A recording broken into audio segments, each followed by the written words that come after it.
I came home to care for my sick mom, but found her alone and starving. Meanwhile, my brother had used her medical fund to start a business, then acted like the victim when I exposed everything publicly. When I walked into my childhood home, the first thing I noticed was the smell, burnt rice and something sour. The second thing was that my mother was lying on the floor too weak to get up. I dropped my bags and rushed over. "Mom! Mom!" She blinked slowly, lips dry and cracked. Her voice came out like paper tearing. "You came back? Finally?" I helped her sit up, heart pounding. "What happened? Where's Jacob? Where's Liana?" She didn't answer, just pointed toward the kitchen counter.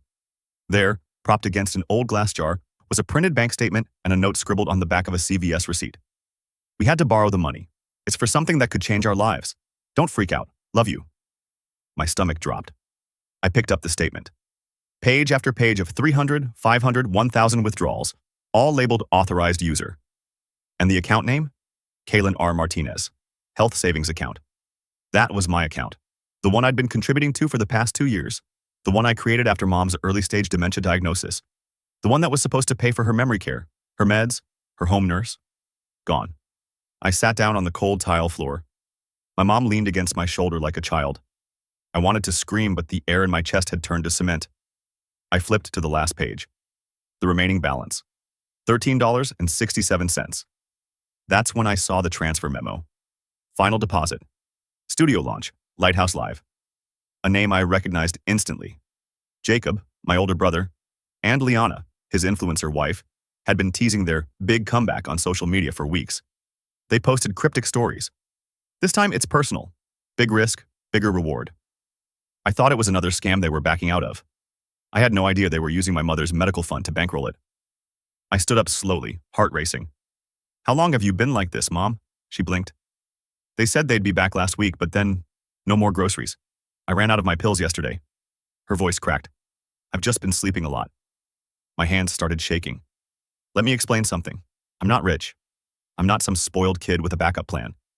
I've been working 2 jobs, teaching ESL online and stocking shelves at Target to build that fund. I skipped meals, skipped birthdays, skipped sleep, so that Mom wouldn't have to be put in some underfunded care facility run by people who forget your name and leave you in dirty sheets. So that she could keep living in her own home with dignity. So that she wouldn't end up like this. And what did my family do? They drained it for a goddamn live stream studio. I opened the fridge, a bottle of ketchup, half a lemon, a styrofoam box with something that used to be chicken. That was it. I couldn't breathe. I called Jacob, straight to voicemail. Liana? Same. I checked her Instagram. That's when I saw it. A story from 8 hours ago. Liana sitting in front of a ring light, grinning in a sparkly crop top, surrounded by boxes of cosmetics. Launch day, baby! Lighthouse is live! Hashtag, #hustle family. Hashtag, from the ground up. From the ground up? You mean stolen from your own mother's healthcare fund? The rage that rose in me was cold, clean. It didn't shake. It sharpened. I turned to Mom. Did you eat anything today? She shook her head. I walked her to the couch, wrapped her in the only clean blanket I could find, and told her I'd be right back. I went out, bought groceries, called her doctor, filled prescriptions. I didn't cry until I was back in the car. And even then, it wasn't because I was sad. It was because I was done. That night, I sat in my old room, the one with posters from a decade ago still peeling off the wall.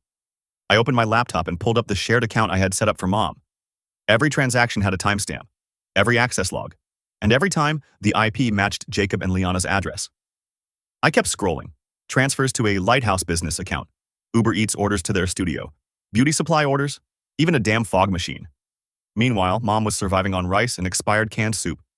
At 1:23 a.m., my phone buzzed, a DM from a girl named Miranda.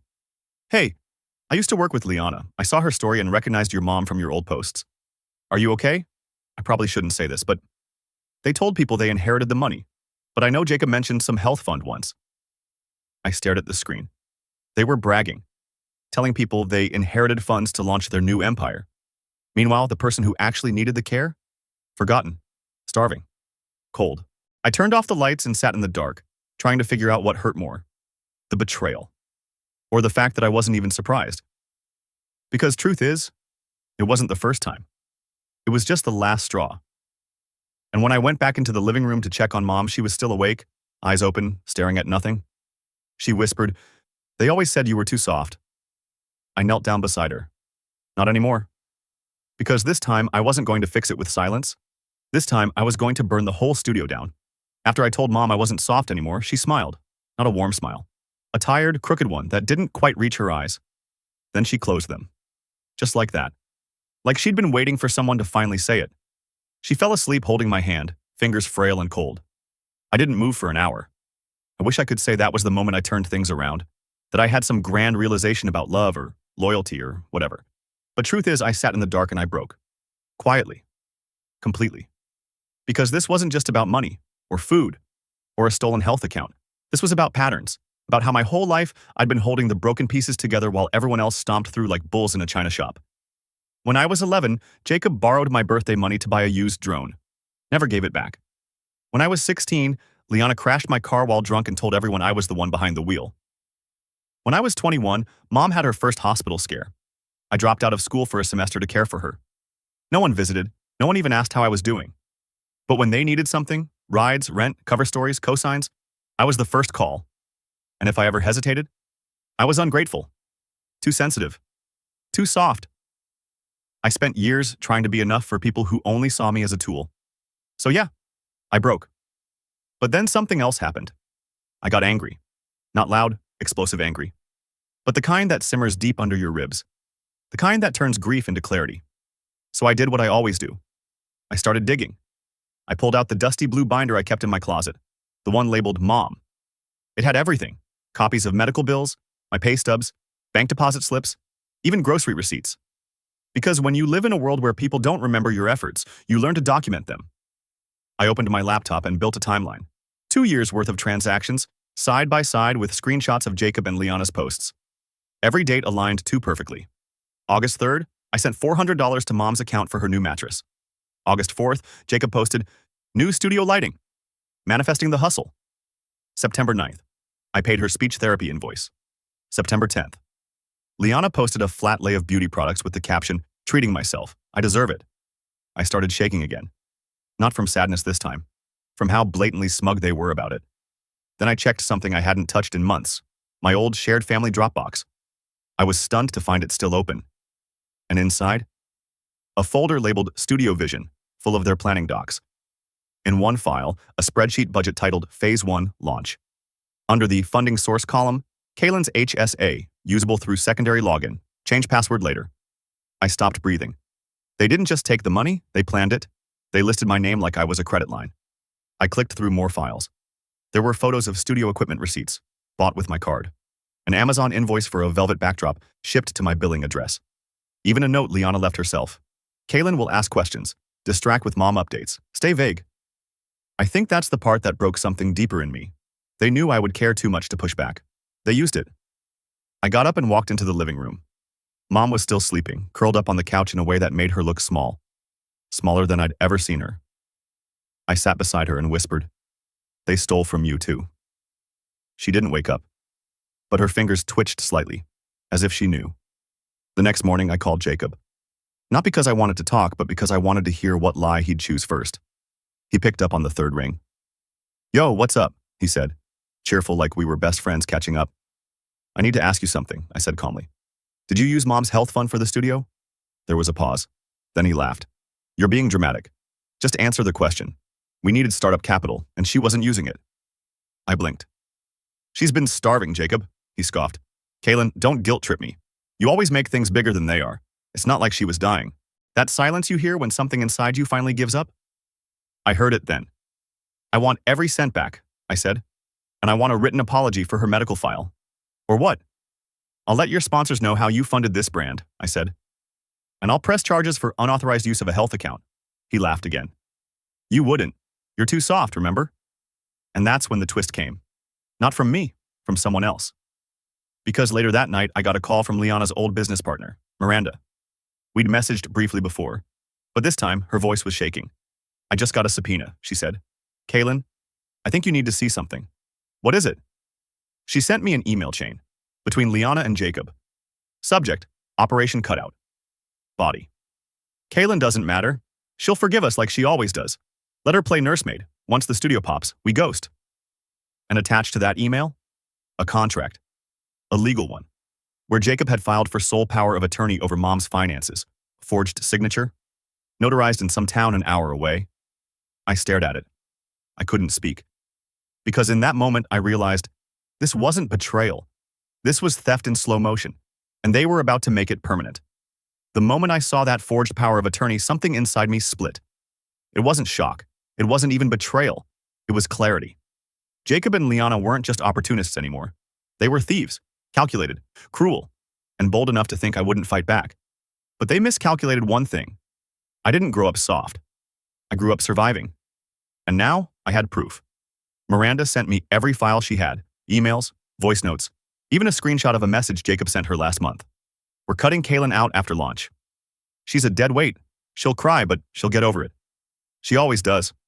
No, Jacob, not this time. I called a friend from college, Aisha, who now worked as a legal assistant for a firm specializing in elder law. I told her everything. Within 24 hours, I had a meeting with a real attorney, Natalie Lynn. Sharp, calm, and terrifying in the best way. She didn't blink when I showed her the forged documents, didn't even pause at the financial abuse. She just started building. I need every transaction, every time they accessed the account, every social post where they bragged about the launch. I had it all. I gave her the spreadsheet I made, the email thread. Even a backup video, a screen recording I'd made of Liana's livestream launch where she literally thanked our angel investor with a wink. She was mocking me, and now she'd handed me the rope. Natalie filed a formal report with the Office of Elder Rights the next morning. We looped in Mom's doctor, who confirmed her cognitive decline and submitted a medical affidavit. Jacob's forged document? Invalid. Potentially felony-level fraudulent. I didn't tell Jacob or Liana what I was doing. Not yet. Instead, I waited. And when they finally returned to town for one last check-in on Mom, I was ready. They pulled into the driveway in a brand new leased car, probably with the last of my mother's funds, and strutted inside like heroes. Jacob wore sunglasses indoors. Liana had designer boots and a smug smirk. I stood in the kitchen, waiting. "Oh, you're still here?" she said. I didn't reply. Jacob dumped his keys on the counter. "We're grabbing a few things for Mom and then we'll be out of your hair." "She's not your responsibility," Liana added sweetly. "We know this has been hard for you." My hands didn't shake. I didn't flinch.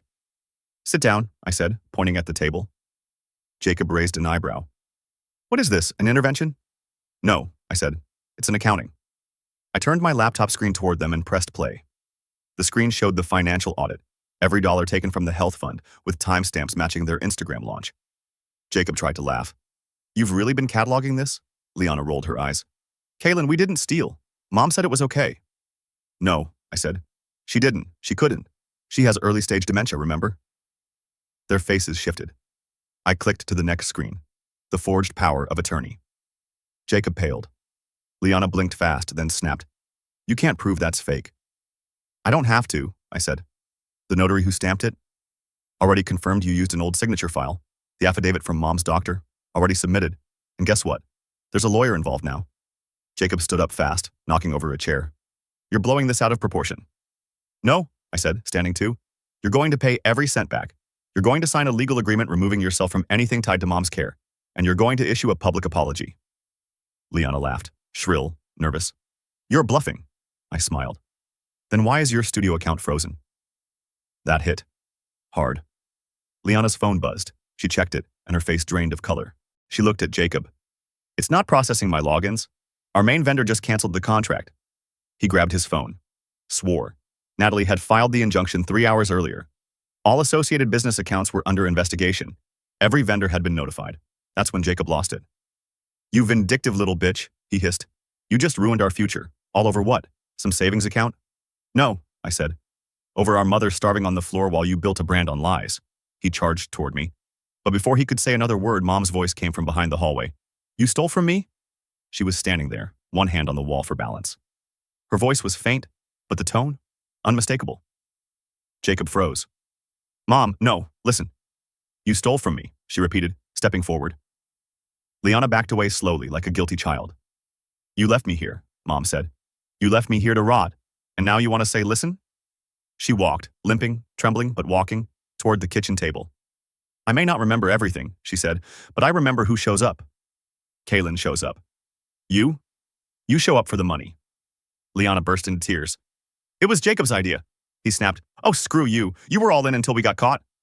They turned on each other like hyenas. But the real twist? It wasn't the screaming. It wasn't even the fraud. It was what Mom did next. She reached into the sleeve of her robe and pulled out a small recorder. I blinked. What is that? She smiled, slow, deliberate. I may forget where I put my keys, sweetheart, but I don't forget betrayal. She pressed stop. The red light blinked off. I heard everything, she said. I've been recording for days. Liana gasped. You're kidding me. Jacob whispered. You're seriously playing this game now? No, Mom said. I'm ending it. After Mom revealed the recorder, Jacob and Liana froze like kids caught red-handed.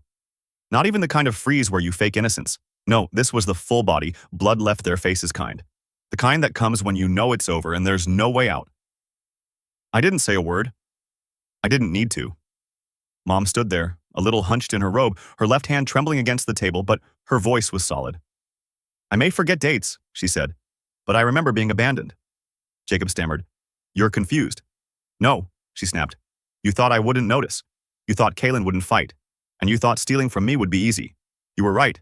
Until now. For the first time in years, she looked like someone who wasn't asking to be loved. She was demanding respect. I helped her sit down, gently, and then turned to face the two of them. This recording, I said, combined with the forged documents and the financial audit, is more than enough for a criminal case. You're bluffing, Liana mumbled, but her voice cracked. I pulled out a folder from my bag. Natalie had given it to me that morning. Inside were printed letters. One addressed to the Office for Elder Justice, one to the State Attorney General, and one to the IRS, highlighting suspicious financial activity flagged under both Jacob and Liana's names. They hadn't just stolen from Mom. They'd been writing off caregiver services on tax forms, collecting deductions while abandoning her. I haven't sent them yet, I said, because I wanted to give you one last choice. Jacob scoffed. You're not going to ruin your own family. I didn't blink. You already did that. I laid 3 documents on the table. Option 1, repay the entire amount within 7 business days, including legal fees and penalties, $18,670.43. Option 2, voluntarily remove yourselves from any financial or medical decisions involving Mom permanently. Option 3, do nothing, and I'd hit send. Liana was crying now, hands covering her mouth. We don't have that kind of money. Jacob started pacing. This is extortion. No, I said. This is restitution. Mom cleared her throat. I have something else. She pulled open the drawer beside her and took out a small photo album. She slid it across the table and opened to the middle page. It was an old photo, Jacob as a teenager holding a fake diploma, smiling. I paid $2,000 for that graduation trip you never took, she said. You forged the acceptance letter to that arts academy. You never went. You were selling weed behind my back. Jacob looked away. She turned to Liana. And you said you needed $500 for your sister's surgery. There was no surgery, was there? Liana shook her head, lips trembling. It was for my launch kit. I didn't know how else to start. Mom nodded. And yet Kaylin was the one working graveyard shifts, bringing me groceries, driving 3 hours just to refill my medication, without asking for anything. I swallowed hard. I wasn't expecting that. I wasn't doing this to be praised, but hearing it, out loud, in front of them, meant something. Jacob suddenly slammed his hand on the table. Okay, fine. You want your stupid money back? You'll get it. We want more than money, I said. We want boundaries, and you're going to sign them. Natalie had drafted a no-contact financial and legal agreement. It barred them from managing any part of Mom's care, accounts, or estate. And the apology, I added. In writing. Jacob grabbed a pen and signed. Liana hesitated, but Mom looked her in the eye and said, If you ever cared about me, you'll do it. She signed. I collected the papers, folded them neatly, and stood up. My hands were steady. My breath was calm. I didn't feel like prey anymore. I felt like someone who had survived the storm and started naming every piece of debris left behind. I'll give you until Friday, I said, to make the full payment. Otherwise, every agency on that list gets a copy of this file. Jacob muttered something under his breath and stormed out. Liana followed, silent, still crying. The house was quiet again, but it wasn't the same silence as before. It wasn't fearful. It was earned. I looked at Mom, who had closed the album and was now staring out the window. They won't stop talking, she said after a while. They'll spin their own version. I know, I replied, but this time, I've got receipts. I helped her back to the couch. She reached for my hand and whispered, You did good, sweetheart. And I believed her. Later that night, while going over final files for Natalie, I received a text from an unknown number, just a location pin and a message. You might want to see this before Friday. I hesitated, but curiosity won. I drove across town to the address. It was a warehouse, barely lit, rented by Jacob and Liana for their so-called production studio. The same one they used Mom's money to fund. I peeked through the cracked door, and that's when the twist hit. Inside, I saw boxes, dozens of them, all marked with return to sender labels, unopened packages, rejected collaborations, boxes of products they never paid for. And in the center of it all, Liana stood, screaming at someone over speakerphone. I don't care what the contract says. We had a verbal agreement. You said you'd promote us. I can't cover this by Friday. We're drowning. I turned and walked away, because now I knew something they hadn't said. They were already bankrupt. They hadn't stolen from Mom out of greed. They stole out of desperation. And now, they were going to lose everything. By Friday morning, the warehouse was empty. Not just of people, of purpose. The studio Jacob and Liana had boasted about, poured lies into, and lit with stolen dollars, was stripped bare. I didn't even have to do anything. Turns out when word got out about the forged power of attorney and the elder financial abuse investigation, brands quietly pulled out. Collaborators ghosted. The lease defaulted. And the check they were supposed to hand me never came. Instead, Natalie received a desperate email from Liana. We need more time. We're doing our best. Please don't send anything to the Attorney General. Natalie didn't respond. She just sent the files. By Monday, formal charges were pending. Jacob and Liana were both facing legal inquiries.